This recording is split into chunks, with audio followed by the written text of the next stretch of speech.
Hello guys, welcome back to my channel. My name is Parul और आज के इस वीडियो में मैं आप लोग के साथ शेयर करने वाली हूँ कि रिसेंटली दिसंबर में मैंने फिर से रुजुता दिवेकर मैम की डाइट प्लान से इंस्पायर्ड होकर ही फिर से अपना डाइट प्लान स्टार्ट करा है।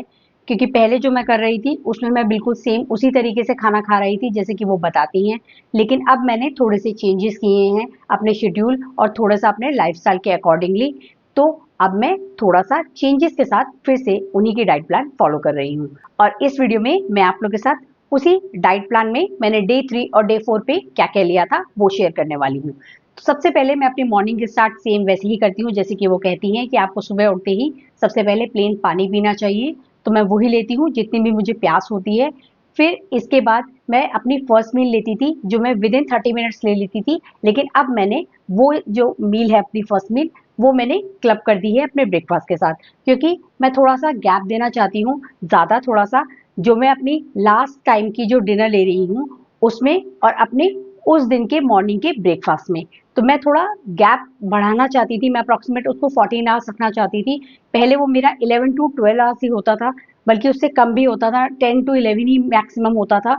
तो अब मैं उसको थोड़ा सा सही से बैलेंस करना चाहती हूँ क्योंकि मैं अपने डाइजेस्टिव सिस्टम को थोड़ा सा रेस्ट देना चाहती हूँ कि वो हर वक्त यही ना करता रहे कि वो फूड ही डाइजेस्ट करता रहे। जब हम जल्दी जल्दी खाना खाते हैं तो उसको बिल्कुल भी रेस्ट नहीं मिलता है।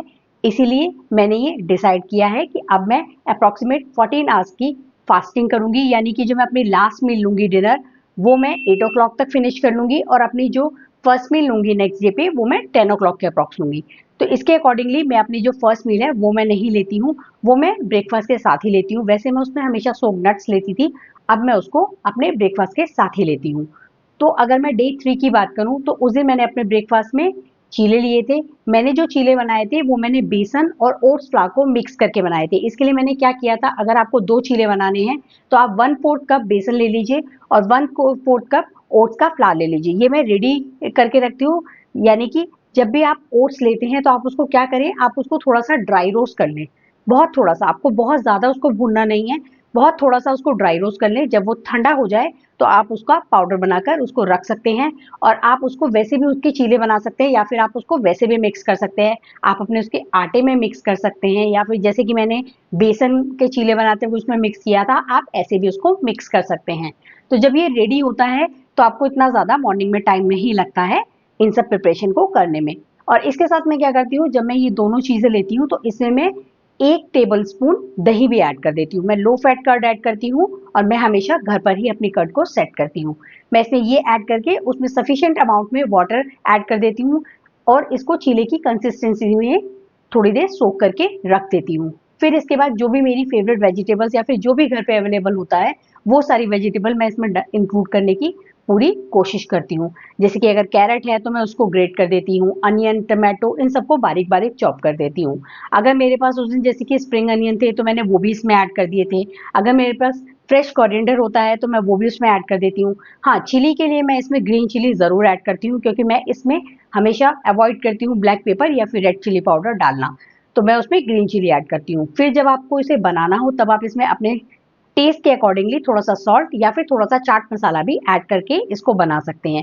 मैं हमेशा अपना ब्रेकफास्ट जो है वो देसी घी या ऑलिव ऑयल में ही कुक करती हूँ और मैं जो अपनी सब्जियां बनाती हूँ वो मैं हमेशा मस्टर्ड ऑयल में बनाती हूँ। तो मैंने इसको देसी घी में बनाया था, मैं नॉन स्टिक तवे का यूज़ करती हूँ तो इसलिए बहुत ज़्यादा अमाउंट पे देसी घी नहीं लगता है। 1 टीस्पून जो होता है उतने में आपका काम हो जाता है और आपका एक चीला बहुत अच्छे से बन जाता है। बस आपको ये ध्यान रखना है कि आप इसको हाई फ्लेम पे ना पकाएं, आप इसको मीडियम टू स्लो फ्लेम पे ही पकाएं। हाँ, कुकिंग टाइम थोड़ा सा ज़्यादा लगता है इसमें, लेकिन ये अच्छे से अंदर तक इस तरीके से कुक हो जाता है। और वेजिटेबल जब आप उसके साथ ही मिक्स कर देते हैं और ऊपर से नहीं डालते हैं तो क्या होता है कि कई बार जब हम उसको पलट कर दोबारा से कुक करते हैं तो वो जो वेजिटेबल ऊपर की तरफ रहती हैं तो वो क्या होता है कि वेजिटेबल बर्न हो जाती है लेकिन हमारा चीला ठीक से कुक नहीं होता है। जब हम ये सारी वेजिटेबल को बैटर में ही पहले ही मिक्स कर देते हैं तो हमारा चीला भी अच्छे से कुक होता है और वो वेजिटेबल भी थोड़ी सॉफ्ट हो जाती हैं। तो इस तरीके से मैंने 2 चीले लिए थे, लेकिन मैंने इसमें थोड़ी सी पनीर की स्टफिंग भी की थी और मैंने अपने पनीर को लो फैट ही रखा था जिसको मैंने घर पे ही बनाया था। और फिर मैंने इसमें भी कुछ और ऐड नहीं किया था क्योंकि ऑलरेडी चीले में सब कुछ एडेड था, सॉल्ट भी था, ग्रीन चिली भी थी, थोड़ा सा चाट मसाला भी था, तो मैंने अपने पनीर में कुछ भी ऐड नहीं किया था। और मैंने अप्रोक्सीमेट 50 ग्राम ऑफ पनीर लिया था जो कि मैंने दोनों चीलों में फिल किया था। फिर इसके बाद मैंने इसको क्या किया था कि मैंने इसको घर की बनी हुई ग्रीन चटनी के साथ खाया था। मैंने बाहर की कोई भी केचप या फिर बाहर की कोई भी ऐसी जो चटनी होती है, जैसे कि मुझे बाहर की ग्रीन चिली सॉस जो होती है वो बहुत ज़्यादा पसंद है, तो मैं आजकल वो लेना भी अवॉइड कर रही हूँ। मैं प्रीफर करती हूँ कि जितना हो सके मैं घर का जो बना हुआ खाना है वही खाऊं, भले ही वो थोड़ी सी चटनी ही क्यों ना हो। तो इसलिए मैंने इसको घर की फ्रेश कोरिएंडर चटनी के साथ लिया था। और इसके साथ मैंने अपनी जो फर्स्ट मील के 5 स्टोक्ड आलमंड्स है वो भी लिए थे और अपनी मॉर्निंग की टी भी ली थी। अगर मैं मील्स की बात करूं तो जो मेरा ब्रेकफास्ट है वो मेरा बहुत हैवी होता है, और जो मेरा लंच होता है वो मेरा भी हैवी होता है कंपेरेटिव टू मेरे डिनर के, लेकिन लंच से वो थोड़ा कम होता है। मैं सबसे ज़्यादा हैवी अपना ब्रेकफास्ट रखती हूँ, फिर मैं अपना लंच रखती हूँ, और मैं डिनर अपना जितना हो सके उसे लाइट रखने की कोशिश करती हूँ। तो इसी तरीके से मैं अपनी मील प्लान करती हूँ। तो इसीलिए अगर आप देखेंगे तो मेरा ब्रेकफास्ट काफ़ी हैवी है। इसके साथ मैं अपनी चाय भी लेती हूँ। बस मैंने चाय में ये किया है कि पहले मैं फुल कप लेती थी, अब मैं उसको 3/4 या फिर हाफ कप लेती हूँ, अकॉर्डिंगली जैसा मेरा मन कर रहा हो। और मैं उसमें हमेशा बहुत थोड़ी सी देसी खांड भी ऐड करती हूँ। इसके बाद मैंने एक चीज ये किया है कि पहले मैं मिड मॉर्निंग स्नैक नहीं लेती थी, लेकिन अब वो मैंने डे 2 से फिर से स्टार्ट कर दिया है। डे 2 पे उसमें मैंने फ्रूट लिया था और मैंने यही सोचा था कि मैं इस टाइम पे फ्रूट लूंगी, लेकिन उस दिन भी मेरा फिर से फ्रूट खाने का बिल्कुल मन नहीं कर रहा था, लेकिन मुझे बहुत प्यास लग रही थी, तो इसीलिए मैंने उस टाइम पे एक छोटा कोकोनट वाटर ले लिया था। मैंने छोटे साइज का लिया था कोकोनट जो है, उसमें अप्रोक्सीमेट 200 टू 220 ml वाटर होता है। तो मैंने ये लिया था अपने मिड मॉर्निंग स्नैक के। फिर मैंने इसके बाद लिया था अपना लंच जो कि मेरा 2:30 के अराउंड होता है। और उस दिन मैंने अपने लंच में क्या किया था, मैंने घी की सब्जी बनाई थी। मैंने थोड़ा लाइट सब्जी बनाई थी क्योंकि मेरा मॉर्निंग में जो ब्रेकफास्ट था वो काफ़ी अच्छे से फिलिंग था, तो इसीलिए मैंने थोड़ा सा लाइट वेजिटेबल रखी थी, डाइजेस्टिव सिस्टम को थोड़ा सा और रिलैक्स रखने के लिए। इसके साथ मैंने फिर से अपने कार्ब के पोर्शन पे ध्यान दिया है। मैंने इसमें यही चेंजेस किए हैं कि वैसे मैंने जो है घर का खाना ही खाना है, जैसे कि वो कहती हैं कि आपको घर का खाना ही खाना है, वो कभी भी आपके लिए हार्मफुल नहीं होता है अगर आपको उसको सही तरीके से कुक करें। लेकिन मैंने क्या देखा था कि मेरी जो मील थी वो बहुत ज़्यादा बैलेंस नहीं थी।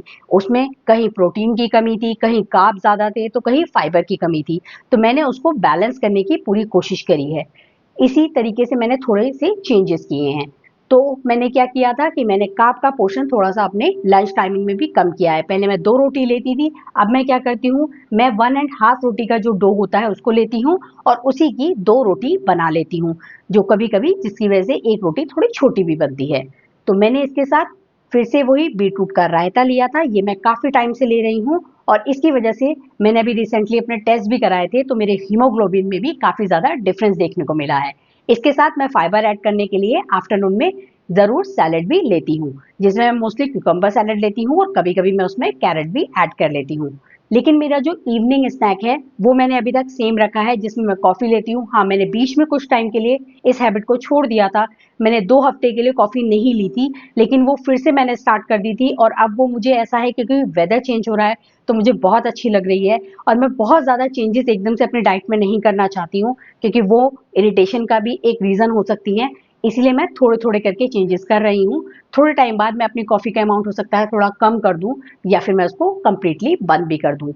इसीलिए मैंने अभी उसमें कोई चेंजेस नहीं किए हैं, वो मैं अपना सेम रख रही हूँ। लेकिन मैं हमेशा इस बात का ध्यान रखती हूँ कि मैं कभी भी अपनी कॉफ़ी जो होती है वो फुल मिल्क में नहीं बनाती हूँ। मैं उसमें 1/3 पोर्शन अपना पानी का रखती हूँ और 2/3 पोर्शन ही हमेशा दूध का रखती हूँ, और दूध भी मैं हमेशा लो फैट ही यूज़ करती हूँ। इसके बाद मैंने अपना डिनर लिया था, और डिनर की टाइमिंग को मैंने ये किया है कि पहले मैं 8 बजे के अप्रॉक्स उसे सर्व करती थी, अब मैं उसे 7:30 के अप्रॉक्स सर्व करती हूँ ताकि वो 8 बजे तक खत्म हो जाए। तो मैं 7:30 के अप्रॉक्स मैंने अपना लंच लिया था, और उस दिन मैंने अपने लंच में, अगर आप भी ये चाहते हैं बनाना तो आप भी बना सकते हैं। ये एक 1 पॉट मील है और इसमें सब चीज़ें एक साथ ही कंबाइंड हो जाती है। मैंने बनाए थे वेजिटेबल फ्राइड राइस। वैसे ये वेजिटेबल पुलाव की तरह ही है, बस मैं इसको फ्राइड राइस इसलिए बोलती हूँ क्योंकि मैं इसमें जो मसाला यूज़ करती हूँ वो फ्राइड राइस मसाला है, और उससे इसका टेस्ट बहुत ज़्यादा एनहांस हो जाता है।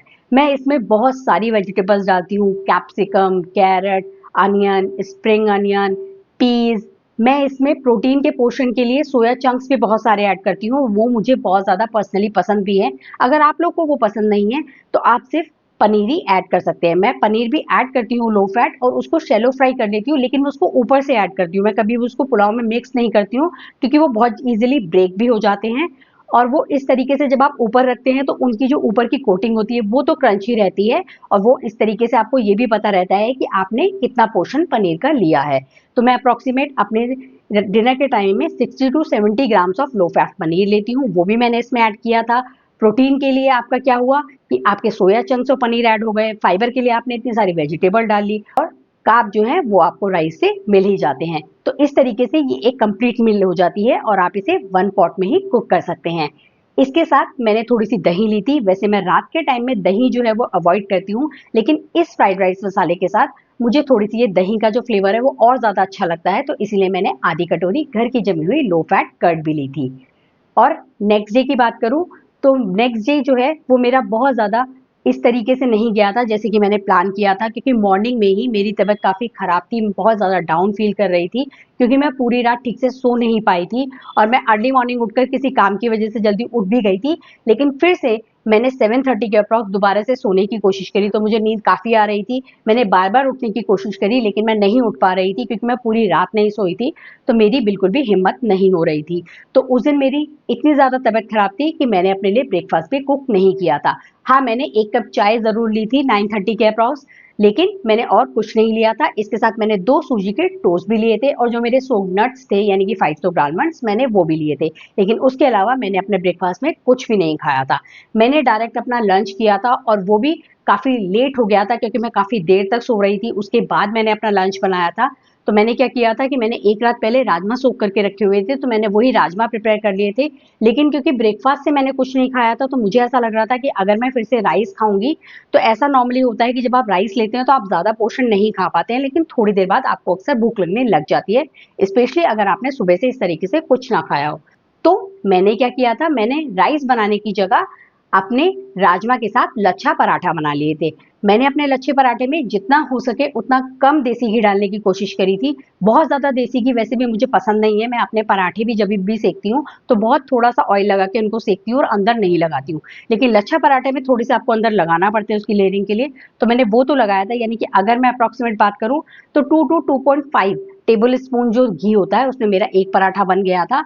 हाँ, थोड़ा-सा तो अब पराठे ले रहे हैं तो फैट कंटेंट बढ़ जाएगा, लेकिन मुझे ये था कि बाद में मैं कोई जंक की तरफ जाऊँ या फिर मेरे को मीठे की क्रेविंग होने लग जाए क्योंकि मुझे भूख लग रही है और मैं खाना खा चुकी हूँ, ये मेरे को मेंटलिटी होगी। तो इसी तरीके से मैं खाने को थोड़ा अच्छे से खाना चाहती थी, इसलिए मैंने 2 पराठे लिए थे।